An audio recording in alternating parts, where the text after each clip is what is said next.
Bonsoir Internet. Bienvenue dans Besoin de rien, envie de droit, le podcast de Binge Audio qui voit du droit partout, mais qui sait qu'il n'est pas nécessaire de parler latin pour comprendre ce qui se joue. Je suis Clara Cahen sur Internet et Clara Benyamin au barreau de Paris, et je suis avocate en droit de la propriété intellectuelle. Avec moi aujourd'hui, Anne-Charlotte Flech. Bonsoir, bonjour. Bonjour Clara. Bonjour. Alors, Anne-Charlotte est avocate en droit de la propriété intellectuelle et en droit commercial. Et sachez, mes jeunes amis, que Maître Flech et moi-même, nous avons partagé un mur pendant de longs mois, un mur d'un bon millimètre d'épaisseur. Et ça, vous voyez, ça c'est connaître quelqu'un. Bref, avec nous également, on ne la présente plus, Nina Goss, bonjour. Bonjour Clara. Nina est avocate en droit de la création, en droit de la data, en droit des robots, etc., etc., etc. Elles sont très fortes, elles sont vives, elles sont affûtées. On va en avoir besoin pour répondre à la question du jour. Car aujourd'hui, nous sommes réunis pour aborder un sujet brûlant, un sujet déchirant, un sujet qui n'a pas peur des jeux de mots, car aujourd'hui, on se demande si on peut détruire les œuvres d'art. En effet, l'actualité est régulièrement bousculée par des événements du type « On a détruit un ballon géant à la hache Place Vendôme » ou encore « On a détruit un urinoir à coups de marteau dans un musée à Nîmes » et plus récemment, on a détruit une toile à la déchiqueteuse à Londres. Curieuse récurrence. Dans toutes ces hypothèses, il faut se demander, au-delà de la portée symbolique du geste, quelles sont les questions de droit qui se posent, que prévoit la loi française, sur quels principes se fonde le raisonnement. Alors aujourd'hui, toutes les trois, nous allons parler de la différence entre l'œuvre et son support, de l'idée qu'un artiste conserve un lien indéfectible avec sa création, et même de la question à $1 million, c'est quoi une œuvre ?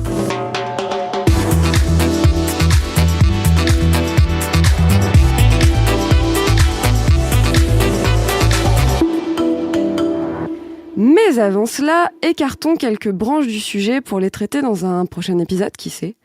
Nous laisserons donc de côté les destructions dites de conquête.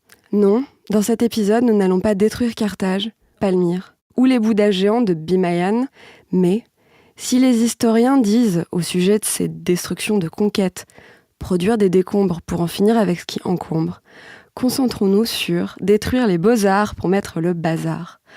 Nous n'allons pas non plus parler de destruction d'œuvres architecturales ou bien des modifications que celles-ci subissent. Pardon les copains, mais ça sera pour une autre fois. Alors, pour le moment, concentrons-nous sur les arts, sur les sculptures, sur les tableaux, la musique et même les livres et les films. Alors du coup, Nina, c'est quoi une œuvre ? Quelle question compliquée. Vaste, hein, 8 ans Alors, d'études. selon Aristote... non. Ah ouais. Non, justement, Aristote. c'est ce par quoi je voulais commencer. Deuxième petite clarification, je vais répondre en tant qu'avocate, car je ne suis que avocate. Je ne suis pas philosophe, parce que bien sûr, on pourra avoir plusieurs interprétations de ce qu'est une œuvre d'art, selon la personne qui répond. On va se demander quelle est l'œuvre qui est saisie par le droit, finalement. Alors, il faut bien comprendre que l'œuvre d'art, il n'y a pas de définition légale vraiment de ce qu'est une œuvre d'art. On va avoir toute la réglementation fiscale, notamment le Code général des impôts, qui va nous donner des exemples d'œuvres d'art, qui va fixer des régimes fiscaux pour les biens d'art, pour les œuvres dites aussi de collection, les objets d'antiquité, etc. Je ne vais pas rentrer dans le détail de cette législation. Tu ne vas pas détailler ce matin l'ensemble de la législation fiscale ? Non. Mais voilà, il faut quand même dire que donc on retrouve cette notion d'œuvre d'art dans cette réglementation. Nous, ce qui nous intéresse aujourd'hui davantage, c'est la définition finalement qu'en fait le droit de la propriété intellectuelle. Et là, il faut préciser que le Code de la propriété intellectuelle, plus précisément le droit d'auteur, ne parle pas d'œuvre d'art, mais d'œuvre de l'esprit. Alors, qu'est-ce que c'est une œuvre de l'esprit ? Qu'est-ce qu'une œuvre de l'esprit ? Là encore, pas de définition à proprement parler, ou en tout cas une définition en creux, puisque le Code de la propriété intellectuelle nous dit, entre guillemets seulement, que l'auteur d'une œuvre de l'esprit, donc mettons un peintre par exemple, un artiste, jouit sur cette œuvre du seul fait de sa création d'un droit de propriété incorporelle, exclusif et opposable à tous. C'est marrant, ce texte, c'est un peu notre tube. C'est un peu notre tube, et en même temps, c'est vrai que je me mets à la place de quelqu'un qui fait pas de droit d'auteur, ça veut un peu rien dire. Alors, on semble comprendre donc en creux que c'est l'œuvre de l'esprit, c'est le produit d'une création, le produit d'une création consciente, et donc il n'y a pas par exemple de droit sur un élément qui serait préexistant. en théorie. Par exemple, l'archéologue, il n'a pas de droit d'auteur sur ses découvertes. Donc on a une définition large, finalement, enfin une définition, une affirmation large de ce qu'est l'œuvre de l'esprit, qui est complétée cependant par une espèce de liste un petit peu à la Prévert, non exhaustive, de différents exemples d'œuvres de l'esprit. Donc on va nous citer notamment les œuvres de dessin, la peinture, et on va aussi nous donner des critères qui sont indifférents à la protection par le droit d'auteur. Et ça, c'est important de le dire, parce que le juge, notamment, quand il est amené à apprécier en cas de litige ce qu'est une œuvre de l'esprit, parce que c'est finalement qu'en cas de litige qu'on va vraiment se poser la question, sont indifférents, notamment le genre. Est-ce que c'est une œuvre littéraire ou musicale? Est-ce que au sein de la catégorie des œuvres littéraires, c'est de la poésie ou de la prose? C'est indifférent. Est aussi indifférent la forme d'expression, c'est-à-dire la manière dont l'œuvre est communiquée au public. Très important. Mon préféré. Enfin, je sais que ça va être mon préféré. Ça va être ça. Très important, le mérite. Oui. Clara, le juge, n'est pas un critique d'art. Et heureusement... Moi non plus. Heureusement. Moi non plus. Mais heureusement que le juge n'est pas un critique. Donc, qu'est-ce que ça veut dire l'indifférence du mérite ? L'indifférence du mérite, ça veut dire que l'œuvre soit extraordinaire, que tu considères que c'est de l'art ou c'est pas de l'art, on l'entend souvent dans les musées ou au sein du public, ce n'est pas un critère. C'est pas ça qui compte. C'est pas ça qui compte. Qu'est-ce qui compte ? Je vais le dire. Et dernier critère qui ne compte pas, la destination. C'est la théorie de l'unité de l'art. Ça veut dire qu'on traite de manière identique des créations qui relèvent de ce qu'on appelle un peu l'art pur, l'art noble, les beaux-arts, des arts appliqués. Et c'est pour ça que, par exemple, le droit d'auteur a pu protéger, ça on le connaît très bien, un panier à salade. La forme du panier à salade, bien sûr, pas sa fonction utilitaire. Alors, est-ce qu'on a un espèce d'aveu d'impuissance du législateur ? Est-ce qu'on doit considérer que la notion d'œuvre d'art est extérieure au droit et qu'il ferait que la constater ? Non, et ce serait pas souhaitable, parce que en accordant un droit, en reconnaissant un droit d'auteur sur une œuvre, on reconnaît un monopole, un droit très fort, on le verra avec Anne-Charlotte. Un monopole pour qui, du coup ? Un monopole pour l'auteur, donc par exemple l'artiste peintre, et un monopole qui est assez long dans sa durée. Donc il faut quand même pouvoir définir ce qu'est une œuvre, surtout que, une fois encore, c'est une notion qui va dépendre de la perception des personnes. Pour la petite anecdote, dans les années 20, l'oiseau de Brancusi avait été classé par les douanes américaines comme une hélice. Ils n'avaient pas voulu que ce soit une œuvre d'art, mais finalement Brancusi avait gagné. Donc on voit qu'il faut quand même avoir des petites clés pour comprendre. Moi je suis sûre que ça ferait très bien avancer un bateau. Oui, c'est vrai. Le bateau d'un mécène en art, par exemple. Donc le voilà. truc absolu. Beaucoup d'argent. Moi, à m'en dépenser. est laissé un Brancusi. Ok. Donc, l'œuvre étant au cœur du droit d'auteur, elle en est l'objet, il va falloir quand même qu'on dise ce que c'est. Oui. Donc, j'en viens aux critères qui comptent. Finalement, la notion d'œuvre, elle va rarement être envisagée en tant que telle.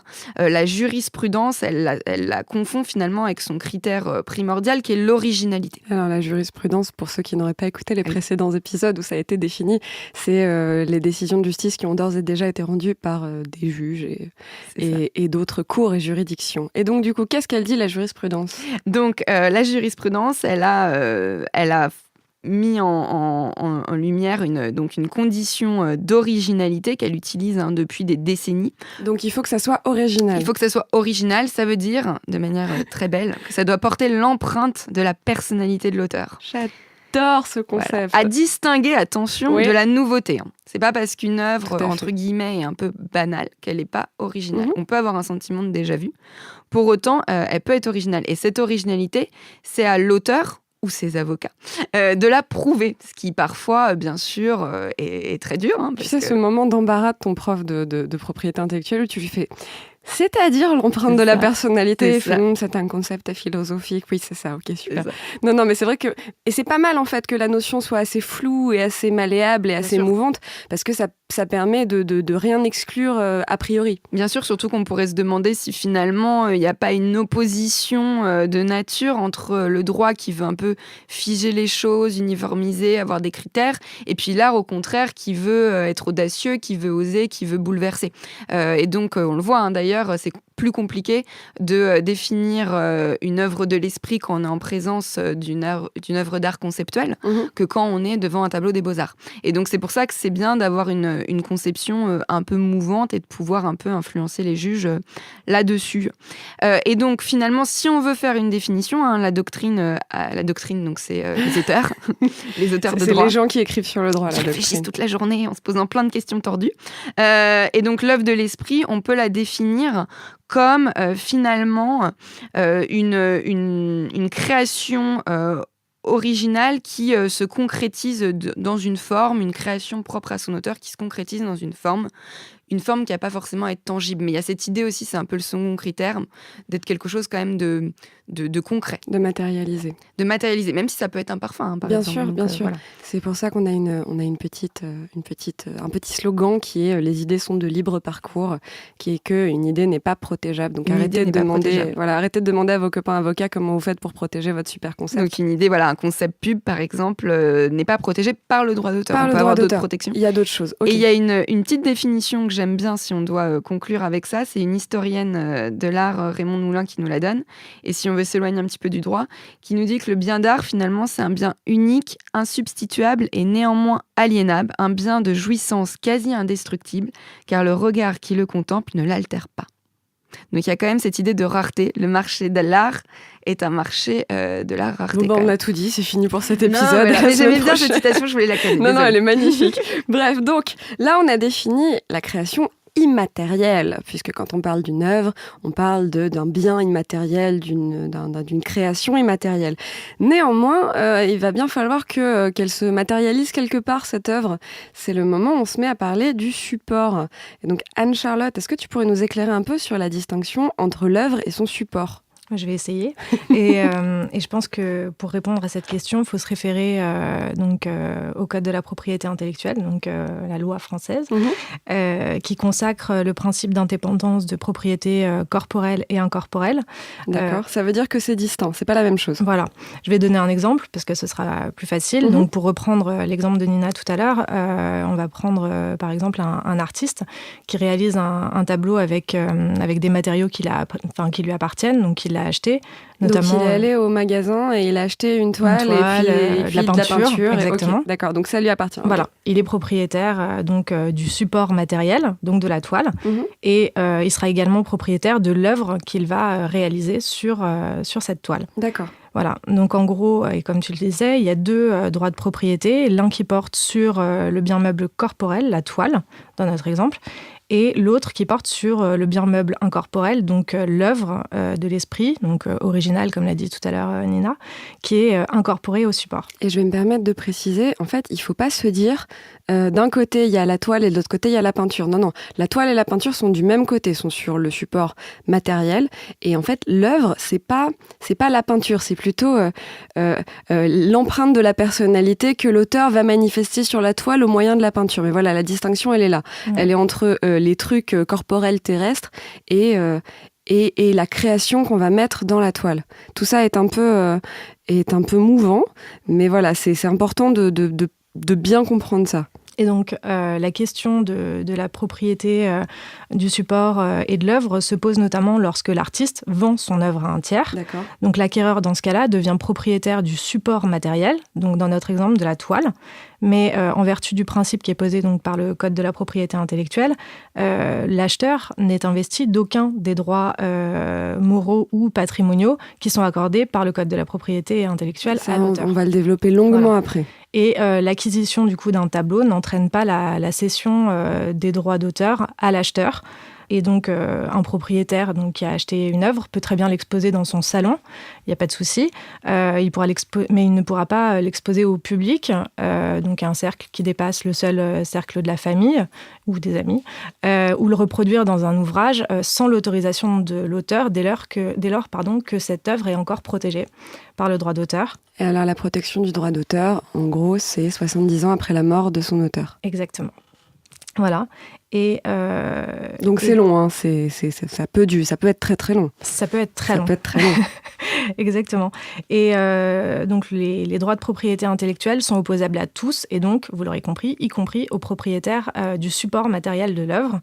Et alors même qu'en en principe, le propriétaire d'une chose matérielle, donc un bien meuble corporel, une chaise par exemple, jouit classiquement de 3 prérogatives, donc 3 attributs sur cette chose. Sur cette chaise. Exactement, que sont l'usus, le fructus et l'abusus. C'est la première fois qu'on parle latin dans cette émission, je suis tellement contente. Merci, du latin. Mais je t'en prie, mais je vais définir du coup. Et donc le propriétaire de cette chose mobilière, de la chaise, pour en revenir à cette chaise, peut donc en user, donc l'utiliser. Il peut s'asseoir dessus. Voilà, exactement. Il peut en retirer les fruits, donc la louer. Il peut louer sa chaise et collecter les loyers. Exactement. Okay. Et il peut en disposer. Donc il peut la vendre, mais il peut aussi la détruire s'il en a envie. Et donc tout l'intérêt du droit d'auteur, c'est que l'œuvre n'est pas un bien comme les autres. Comme la chaise. Exactement. Et que les droits de propriété intellectuelle dont dispose l'artiste sur son œuvre, en fait, viennent limiter les droits du propriétaire matériel du support. Donc en fait, on se retrouve à avoir plusieurs droits de propriété qui s'empilent sur le même truc. Exactement. Sur la même... Enfin, alors là, c'est un tableau, mais donc du coup, voilà, moi, j'ai acheté la toile dans une galerie, donc je suis propriétaire du support.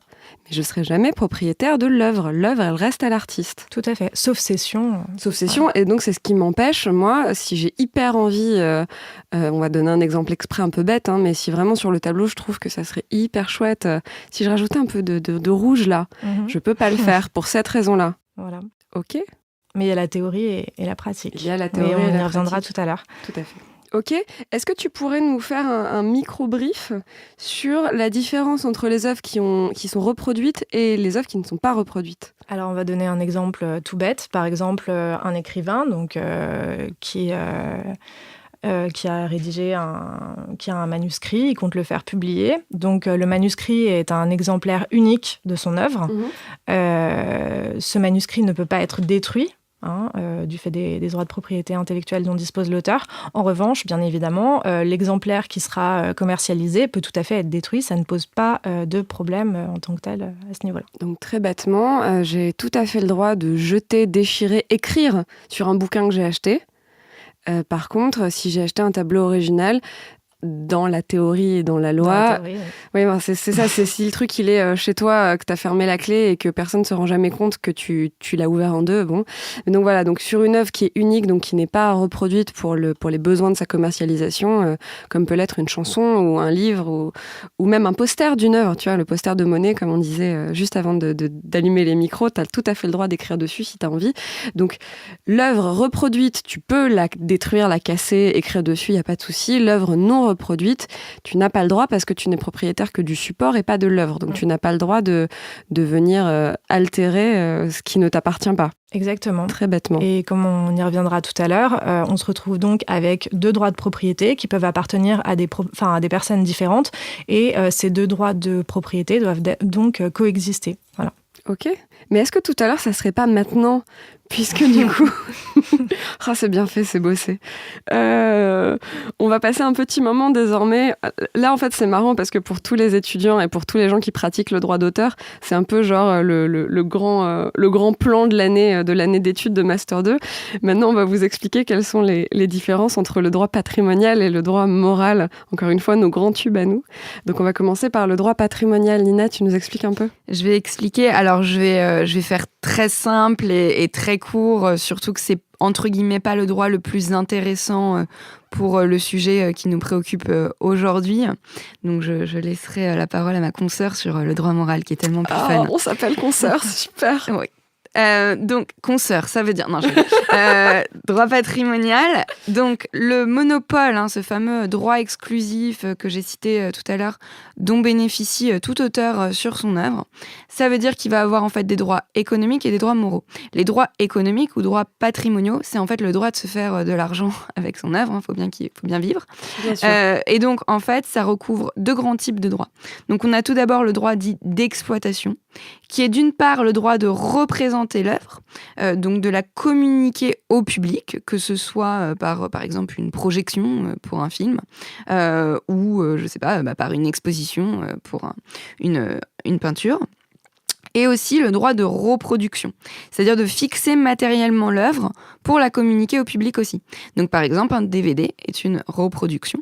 Donc voilà, c'est le deuxième type de droit d'exploitation. Alors bien sûr, il y a des exceptions à ces droits, par exemple le droit de citation, le droit de revue de presse pour les journalistes. Vaste sujet. Voilà, je ne vais pas rentrer dans les exceptions, mais il y a des exceptions. Fera un épisode entier sur les exceptions du droit d'auteur. Et il y a aussi un autre droit... Est-ce que j'ai le droit de citer 3 secondes de la chanson dans ma vidéo YouTube? Difficilement. Ça va intéresser beaucoup de personnes. Moi, j'ai tout le temps des amis qui me le demandent. Ah, tout le temps, 20 fois par jour. 20 fois par jour. Et après, il y a un autre grand droit dans les droits patrimoniaux qui est le droit de suite. Alors ça, ce droit existe que pour les œuvres d'art graphique et plastique.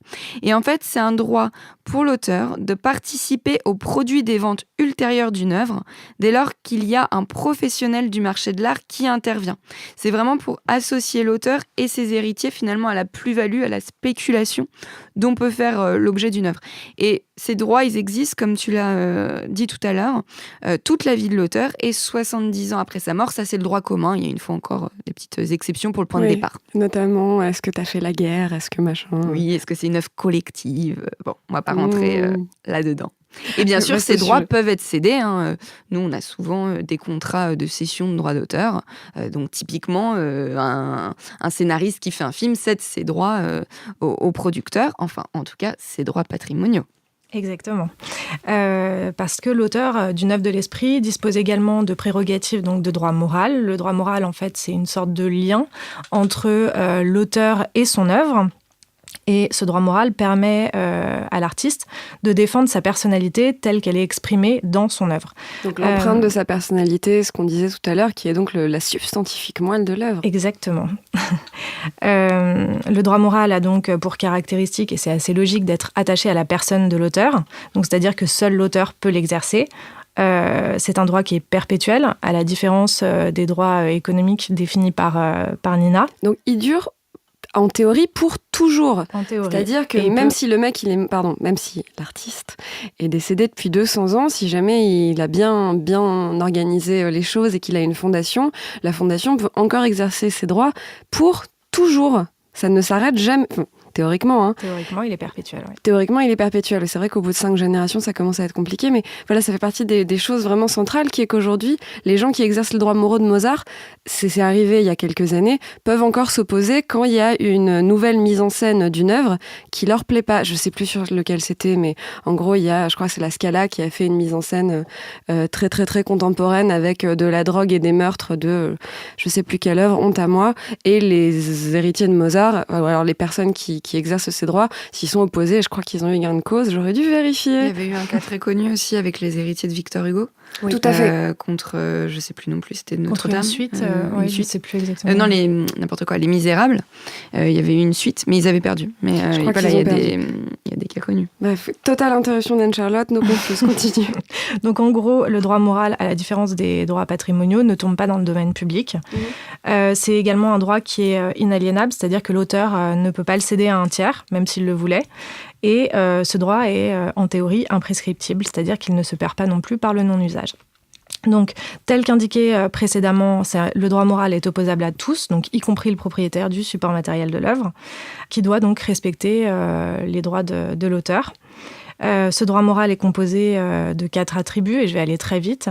Donc, un droit de divulgation. Ce droit de divulgation permet à l'auteur et à l'auteur seul de décider du moment et de la façon dont son œuvre sera communiquée au public. L'auteur dispose également d'un droit de retrait et de repentir, donc ça lui permet en gros de revenir en arrière et de retirer une de ses œuvres de la circulation. On peut donner l'exemple d'une œuvre de jeunesse qui ne lui plairait plus. Par contre, c'est un droit qui concerne peut-être un peu plus le milieu de l'édition et qui en pratique est très rarement mis en œuvre puisque la loi exige que l'auteur indemnise préalablement la personne à laquelle il a cédé ses droits d'exploitation. C'est-à-dire que si jamais un peintre a envie de racheter tous ses tableaux, techniquement, les acquéreurs ne peuvent pas s'y opposer. Par contre, il devra les indemniser, donc c'est-à-dire il devra leur donner une somme d'argent qui correspond au cours du marché actuel. Donc, alors, encore une fois, on en a parlé quand on a préparé l'émission, je n'ai pas vérifié, mais il y a, je ne sais plus trop quel peintre, je crois que c'est Vermeer, qui en fin de vie a décidé de racheter tous ses tableaux et qui a fait une banqueroute fabuleuse et a fini dans un dénuement total. Bref. Sympa. Exactement. Pour en revenir du coup aux prérogatives du droit moral. Merci, heureusement que vous êtes là pour recentrer un peu parce que sinon... L'auteur dispose aussi d'un droit à la paternité, donc en gros qui lui permet d'exiger que son nom soit associé à son œuvre. Mais c'est aussi à l'inverse le droit pour l'auteur de publier de façon anonyme ou d'utiliser un pseudonyme. Sous pseudo. Voilà. Et enfin, et c'est, je pense, le droit qui nous intéresse le plus aujourd'hui, l'auteur dispose d'un droit au respect de son œuvre. Donc ce droit au respect de son œuvre vise de façon très large toutes les atteintes qui pourraient être portées à son œuvre, c'est-à-dire des atteintes à l'esprit de l'œuvre. L'œuvre ne doit pas être présentée dans un contexte qui peut la déprécier, qui peut la dénigrer ou qui en affecte le sens. Et bien évidemment, ce droit permet aussi à l'artiste de protéger son œuvre contre toutes les atteintes matérielles et même minimes, c'est-à-dire que l'œuvre ne peut pas, en théorie, être modifiée, être altérée, mutilée et encore moins détruite. Détruite, brûlée, piétinée. Ok, maintenant qu'on a tout bien cadré, on va aborder ensemble quelques cas historiques dont vous avez peut-être entendu parler, qui ont marqué l'histoire de l'art. Et notamment, la première affaire extrêmement connue est une affaire d'urinoir, Nina. Donc effectivement, une double affaire en réalité qui est très connue sur ce sujet. C'est donc l'urinoir de Marcel Duchamp. Alors là, c'est un cas un peu particulier parce qu'on est dans une destruction que j'appellerais créatrice. C'est-à-dire que c'est pas... Tel que revendiqué, oui. Tel que revendiqué. Non, mais en tout cas, on n'est pas dans une destruction, moi, qui me gêne beaucoup, qui serait qu'il faudrait débarrasser l'espace public de ce qui nous dérange. Hein, ça me gêne beaucoup. Ça, c'est pas du tout ça, voilà. Effectivement. Là, on est plus... Donc, c'est un artiste comportemental, Pinoncelli, qui est très connu pour des happenings coup de poing, notamment envoyer plein de peintures dans la tête de Malraux lors de l'inauguration du musée Chagall, qui là a décidé, alors une première fois à Nîmes, au début des années 90, qu'il allait faire pipi et donner un coup de marteau sur le très connu urinoir, hein, je ne le présente pas, de Marcel Duchamp. Puis il récidive, malgré une condamnation pénale. En 2006, lors de l'expo Dada au centre Pompidou, alors cette fois il n'a pas fait pipi, mais je crois qu'il a écrit Dada et brisé une fois de plus cet urinoir. Il y a un commentaire hyper drôle que j'ai trouvé dans un article juridique très sérieux qui est en effet, si uriner dans un urinoir peut rendre l'objet exposé comme œuvre d'art à son usage premier, nul ne peut prétendre qu'une pissotière s'utilise à coups de marteau. Oui, parce que bon, on va pas rentrer dans le détail, cette affaire mériterait 3 heures de podcast, mais ce qui est très intéressant, c'est que lui, il estimait qu'il redonnait effectivement sa fonction initiale, comme le voulait finalement Duchamp, puisque Duchamp avait dit, l'idée c'est de prendre un objet, un artefact. En plus, là, c'est même pas l'original, hein, c'est des copies d'urinoir, parce que l'original avait été perdu. Donc, c'est rendre sa fonction il est plus là, initiale. On sait pas où il est. Voilà. Donc, d'ailleurs, cette affaire a suscité tout un débat sur l'originalité. Est-ce qu'un ready-made est une œuvre de l'esprit ? Il n'y a pas vraiment de réponse, parce que là, on a été sur des condamnations pénales. Un épisode de 8 heures bientôt là-dessus. Voilà. Pour dégradation d'un bien appartenant à autrui, qui plus est à un musée et donc à une personne publique. Mais il y a eu quand même sanction, et puis les frais de réparation étaient assez élevés finalement pour une pissotière. Tout à fait. Donc ça, c'était l'histoire de la pissotière. On avait dit qu'on parlait de quoi après ? Ah oui, de Saïd-Tombly aussi. Le baiser sur la toile de Saïd-Tombly ou rouler des pelles à des tableaux. Est-ce que c'est sympa ? C'est une autre destruction créatrice, donc c'est bien de les enchaîner. Cette fois, c'était l'artiste Rindy Sam qui a été prise d'une envie incontrôlable d'embrasser une toile blanche de Saïd-Tombly qui était exposée chez Yvon Lambert à Avignon. Donc un monochrome blanc immaculé. Un monochrome blanc immaculé, donc le blanc était vraiment très important. Très blanc. Voilà. Et elle l'a embrassé et elle a reconnu son acte, mais elle estime que c'était un acte d'amour et artistique. Et d'ailleurs, c'est assez rigolo. Alors, la personne a été condamnée sur le même fondement que dans l'affaire Duchamp, c'est-à-dire pour dégradation d'un bien appartenant à une collection publique, publique, mais un bien exposé dans un lieu public, et que la collection Yvon Lambert a répliqué en présentant une expo qui s'appelait J'embrasse pas. Donc c'est assez rigolo de répliquer comme ça.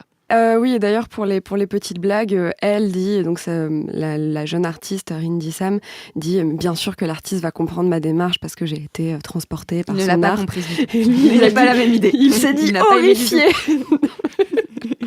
Bon, les goûts, les couleurs, le rouge à lèvres, tout ça.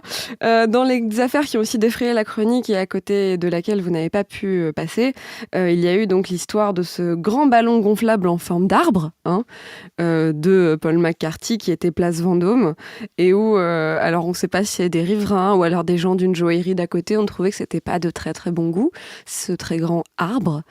Et donc du coup sont allés mettre des grands coups de hache. Comme tu dis arbre, personne ne se rappelle du cas. Il faut dire ça alors... ressemblait. Bah non, parce que sinon, personne va se souvenir. Est-ce que j'ai envie de dire ça ? Je sais pas. Bon, en gros, ça ressemblait clairement... C'était quelque chose de phallique. Alors non, est-ce qu'on a ce débat maintenant ? Non, bon, d'accord. Bon, bref, voilà. En gros, il y avait un grand ballon qui ressemblait un peu à un plug anal qui était place Vendôme, donc une place très très chic à Paris. Dans le Monopoly, c'est une des cases les plus chères. Très bon outil de mesure. Et donc, du coup, ça a soulevé nombre de plaintes du fait que quand même, c'était pas très, très correct. Et ça a fini par donner lieu, plusieurs fois, je crois qu'il y a eu 2 fois, des gens qui sont allés mettre des coups de hache dedans. Donc, la première fois, on a réparé le ballon, on l'a regonflé. La deuxième fois, on s'est dit que bon, non, ça y est, c'était fini. Donc, voilà, Paul McCarthy, son œuvre a été dégonflée par des gens qui étaient gênés par l'idée. Et on va aborder une dernière anecdote, un dernier cas de l'histoire de l'art, qui est le Dirty Corner d'Anish Kapoor. En 2 mots, Anish Kapoor est un artiste qui est connu pour faire des œuvres monumentales. Notamment, il a fait des œuvres qui occupaient l'intégralité de la grande nef du Grand Palais. On est sur des choses un peu comme ça. Et il avait placé à Versailles, alors comment vous décrire ça, un espèce de tunnel qui symbolisait la sensualité, la féminité, le fait d'être allongé dans l'herbe. Et certaines personnes ont trouvé ça bof mignon. Et donc sont allées taguer des choses elles-mêmes bof mignonnes dedans. Je vous laisse aller regarder. Maintenant qu'on a parlé de plug anal, on va pas en plus se rajouter des insultes antisémites. Il est un peu tôt pour ça. Mais voilà, donc ce qui est assez intéressant, c'est qu'on voit que dans les hypothèses qu'on a là, ce sont des gens qui sont extérieurs à l'œuvre, qui sont... Alors, ne commencez pas à crier, oui, il existe des cas dans l'histoire de l'art où ce sont des gens qui ne sont pas extérieurs à l'œuvre. Il y a plein d'autres cas où c'est des personnes extérieures à l'œuvre. Cas. On n'allait pas tout citer. Exactement. Mais donc l'idée, c'est que là, on voit que ce sont des gens qui ne sont ni l'artiste, ni le propriétaire, ni le galeriste, ni quelqu'un qui est parti pris d'une quelconque façon à l'œuvre, et qui sont très émus par cette œuvre, en bien, en pas bien. Donc, c'est-à-dire, ça peut aller de mettre des coups de hache dedans à embrasser l'œuvre. Et donc, ces personnes-là sont tellement émues, sont tellement dépassées par leurs émotions, qu'elles vont aller mettre leur touche, donc qui va de la destruction au bisou. Et tout ça, c'est très différent de l'affaire qui a motivé cette émission et dont tout le monde a entendu parler ces dernières semaines, qui est une certaine affaire qui s'est passée à Londres, dans une certaine maison de vente, avec une certaine broyeuse à papier. Et c'est Anne-Charlotte qui va nous raconter ce qui s'est passé. Donc, comme tout le monde le sait, le 5 octobre dernier, une vente aux enchères a été organisée. Une œuvre de Banksy a été présentée. Elle a été adjugée pour plus d'1 million de livres. Mais quelques instants seulement après avoir été adjugée, un mécanisme caché à l'intérieur du cadre de l'œuvre a été actionné à distance et a procédé donc à la lacération partielle de l'œuvre.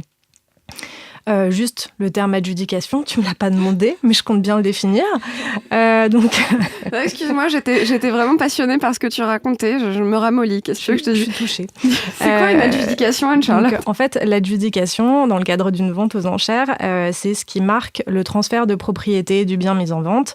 Et ce transfert de propriété intervient quand le commissaire-priseur, donc celui qui dirige la vente, prononce le terme adjugé qui s'accompagne du coup de marteau.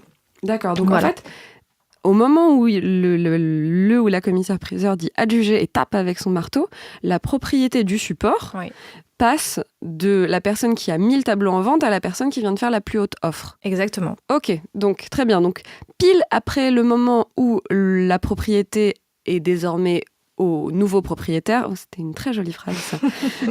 Non, mais vraiment, nickel. Pile à ce moment-là, donc, du coup, la toile s'auto-détruit partiellement. Exactement.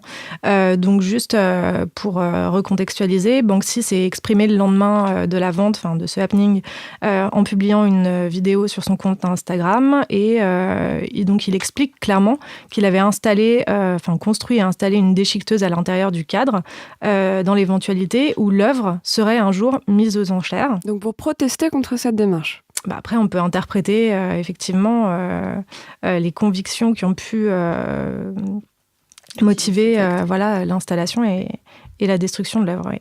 Qu'est-ce que ça pose comme question, ça, en termes de droit ?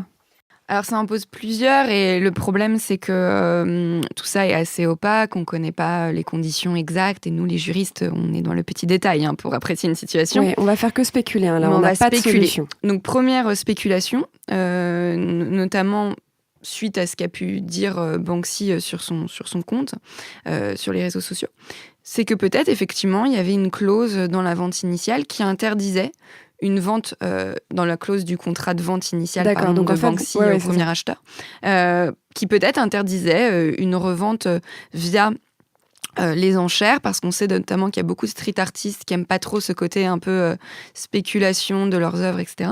Et puis vraiment le côté on l'enlève à la rue pour le mettre dans les endroits les plus chics du monde. Tu vois, il y avait d'ailleurs un artiste italien qui avait retiré toutes ses œuvres pour s'opposer un peu à leur appropriation par la ville. Donc c'est possible qu'il y avait une telle clause, c'est possible aussi éventuellement d'argumenter sur le fait que le droit moral est atteint parce que y a une dégradation un petit peu, une atteinte au droit moral en le mettant en vente aux enchères. Ça, c'est un peu spéculatif parce qu'on ne sait pas trop.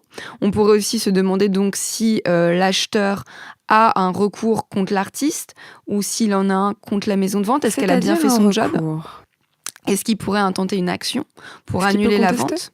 Est-ce qu'il pourrait contester la validité de la vente, la remettre en question et en plus engager la responsabilité de la maison de vente pour faute, pour complicité, pour négligence, on ne sait pas trop.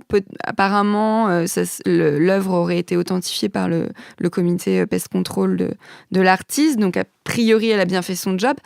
On ne sait pas trop, il y a un peu beaucoup de spéculation. Anne-Charlotte, tu me disais que toi, tu es allée regarder le catalogue de vente qui est encore disponible en ligne. Oui, tout à fait. Alors, le catalogue de vente précise que l'œuvre a été acquise par le vendeur initial directement auprès de l'artiste. Donc, c'est pas Banksy qui a mis en vente son œuvre pour faire ce happening.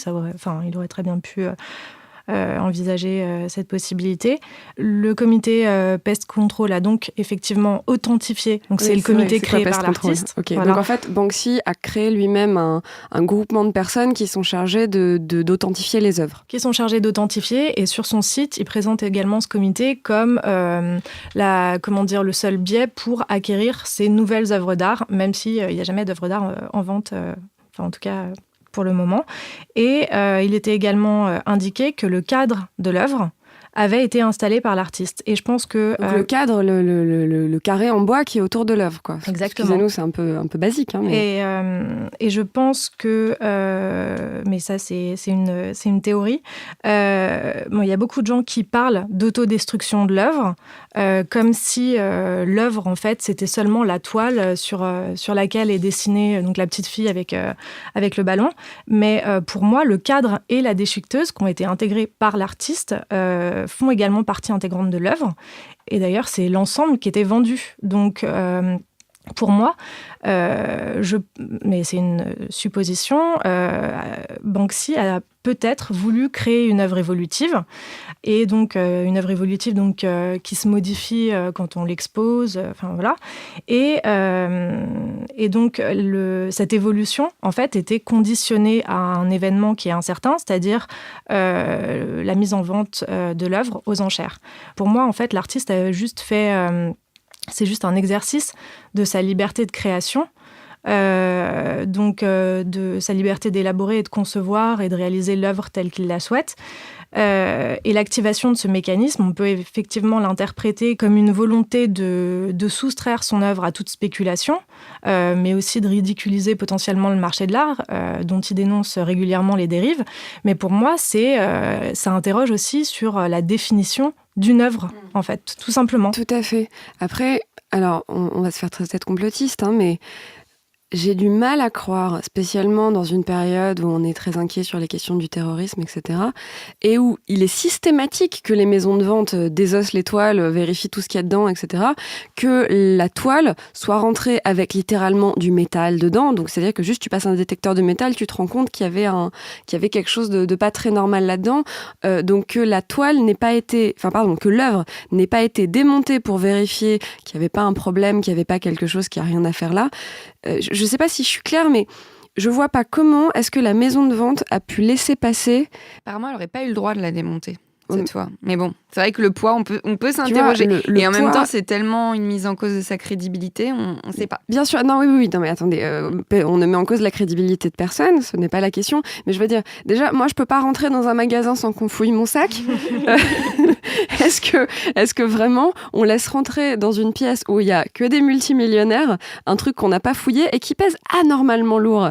C'est même plus un cheval de Troie à ce niveau-là. Des commentateurs complotistes aussi qui disent que comme par hasard, ça a été très bien filmé, on voyait bien le logo de la maison de vente. Bon, moi, je sais pas. Et puis après, on peut aussi se poser la question de comment la batterie a pu tenir de si longues années. Voilà. Oui, c'est ça, parce que moi, mon téléphone, il tient 24 heures. Après, je pense qu'on n'aura pas les réponses, parce que vu que l'œuvre apparemment a doublé de valeur, je suis pas sûre que l'acheteur veuille faire un recours. Oui, c'est ça, c'est quelque chose que Anne-Charlotte a très très intelligemment soulevé quand on préparait l'émission. Et d'ailleurs, elle va nous l'expliquer.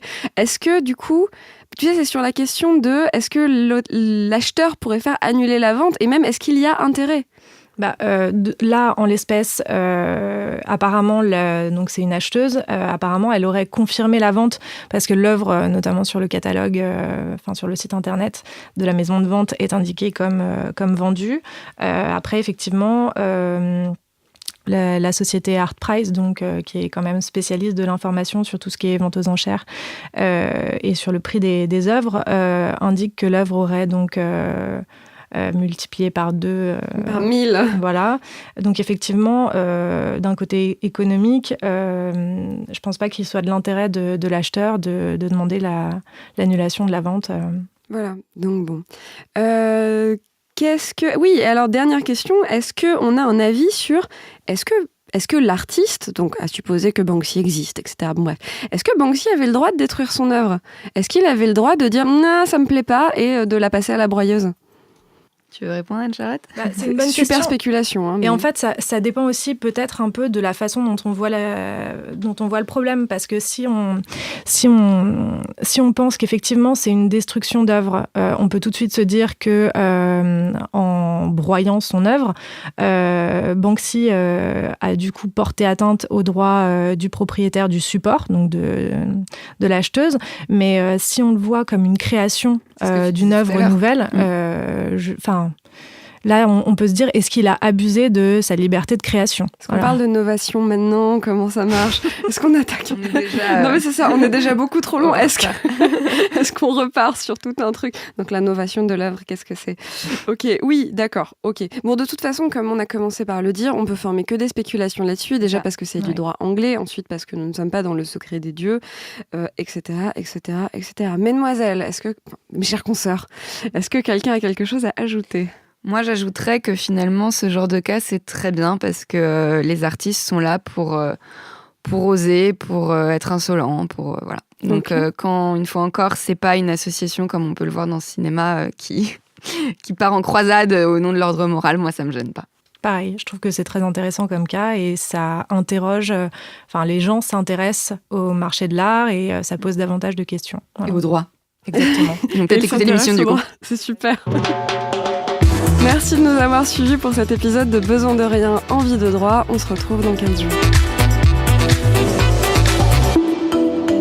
Binge.